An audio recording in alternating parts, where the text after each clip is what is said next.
সুপ্রভাত বন্ধুরা। বিজয়া মানে পরিসমাপ্তি নয়, বরং আবার নতুন করে পথ চলার শুরু। লক্ষ্যের দিকে ধাপে ধাপে এগিয়ে যাওয়ার প্রেরণাই বিজয়ার আসল বার্তা। আর সেই অনুপ্রেরণাতে আন্তরিক ভদ্রেশ্বর আবার বেরিয়ে পড়েছে নতুন অভিযানে।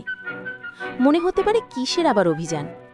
আনন্দনগরের ভেতরে বিদুর বাঁধ, দেওয়ানভেরি সহ বেশ কিছু আদিবাসী অধ্যুষিত এলাকায় আন্তরিক খুঁজে নিল সেই সব মানুষদের যাদের পাশে দাঁড়িয়ে এবার ব্যবস্থা করা হবে শীত নিবারণের। প্রায় ৫০ জন মানুষকে চিহ্নিত করা হয়েছে যাদের জন্য এই উদ্যোগ।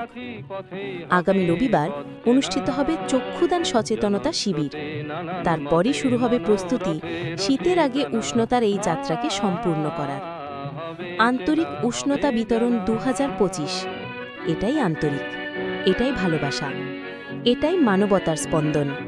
চলুন আমরা এভাবেই একসাথে এগিয়ে যাই।